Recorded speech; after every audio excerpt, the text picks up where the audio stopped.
It was just another chilly November evening in the quiet suburbs of Gladstone, Oregon, the kind of place where danger feels distant and routine traffic stops rarely make headlines.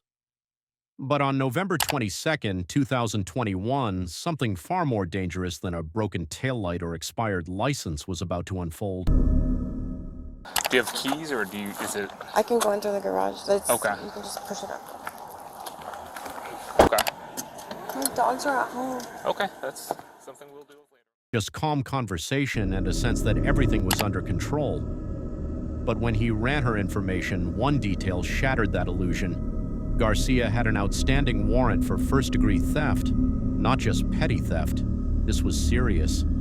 She was accused of embezzling a staggering $1.4 million from an oil company in Texas where she'd once worked.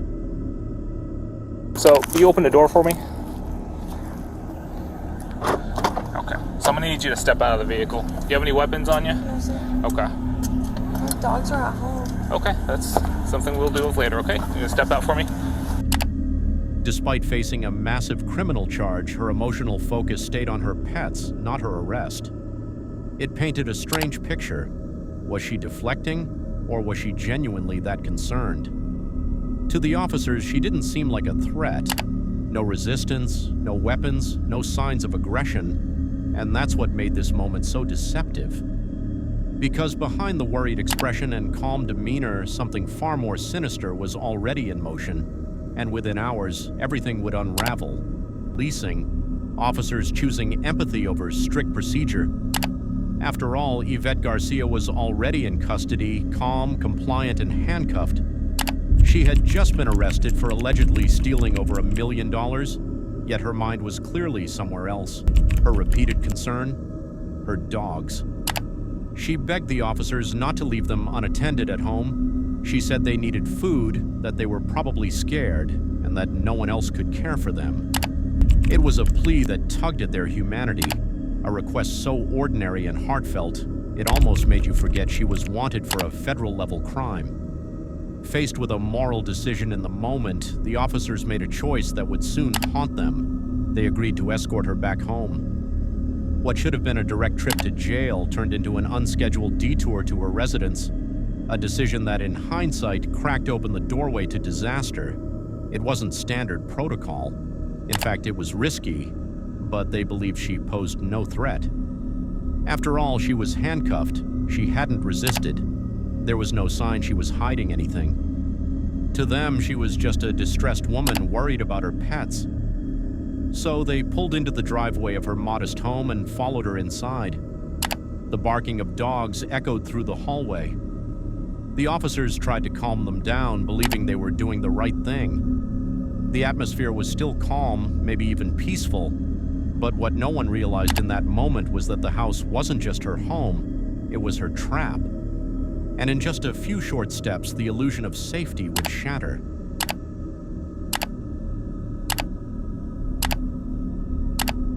Inside the home, everything still seemed under control, at least on the surface. Garcia led the officers through the front door with a strangely calm demeanor, her handcuffs still secured behind her back. The dogs barked and padded anxiously across the hardwood floor, their nails clicking with every step. Officer Lauo and Sergeant Hill followed closely, scanning the space but sensing no immediate danger, just a concerned woman and her dogs. But then Garcia made a quiet request. She needed to grab a leash from upstairs. At that moment, something subtle shifted. It was a seemingly small request, innocent even, the kind of thing you wouldn't question unless you were already suspicious. But hindsight is brutal, and in hindsight, this is where it all began to spiral. Despite being handcuffed, Garcia slowly made her way up the stairs, unaccompanied. The officers remained with the dogs, distracted and unaware. They likely thought she just wanted to avoid the chaos downstairs, maybe to calm her pets more quickly. But in reality, Garcia wasn't going upstairs for a leash. She was heading straight for a weapon. In the quiet of her bedroom, she knelt by a nightstand drawer she knew all too well. And somehow, despite her wrists being locked behind her back, she managed to open it. Inside was a 9mm handgun. How she grabbed it, how she maneuvered it, still remains one of the most chilling parts of this story. Whether it was pure determination or long-practiced habit, Garcia did what few thought possible. She armed herself while restrained. Downstairs, the officers still had no idea what was about to come crashing down on them. The atmosphere was calm, the mission seemed complete, but above them in that quiet bedroom, the real plan was already in motion. And when she came back down the hallway, gun in hand, everything changed in an instant. The silence upstairs was broken by the soft padding of footsteps, but something felt off. Officer Lauo called out casually, unaware of what was coming. A moment later, Garcia appeared at the top of the stairs, but she wasn't carrying a leash. She wasn't even focused on the dogs anymore. She was holding a gun. What happened next took just seconds, but would scar lives forever. In one swift, brutal motion, Garcia opened fire. Somehow, impossibly, she had managed to aim and pull the trigger despite being cuffed behind her back. The first bullet struck Sergeant Hill in the arm, snapping through bone. The second tore into his upper right leg, a blast that would later be described as crippling. The hallway erupted in chaos.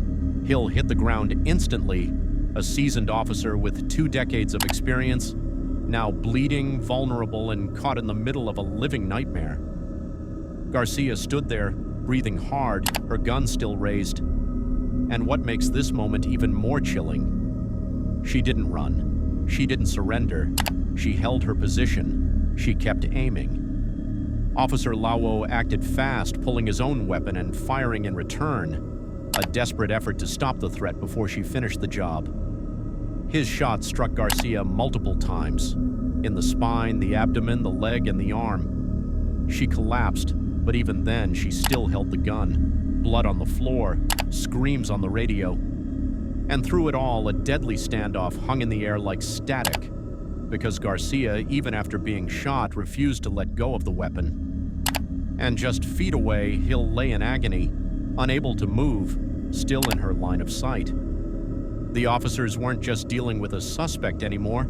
They were in the middle of an all-out ambush, and it was far from over. The sound of sirens grew louder in the distance, a faint reminder that help was finally on its way. But inside that house, help still felt a lifetime away. Officer Lauo remained pinned in place, gun trained on Garcia, every muscle in his body ready to fire again if she so much as twitched. He couldn't take his eyes off her, not while she still gripped the weapon, not while his partner lay helpless on the floor, bleeding out inches away from death. Sergeant Hill's breathing had become shallow, erratic. The blood loss was accelerating, soaking through his uniform and pooling beneath him. He whispered something, maybe a cry for help, maybe a prayer. Either way, Lauo knew time was running out. That's when the front door burst open. Backup had arrived. Sergeant Hill, a 20-year veteran of the Gladstone Police Department, was rushed into emergency surgery. Doctors fought to repair the extensive damage to his arm and leg, but the verdict was devastating: permanent nerve damage.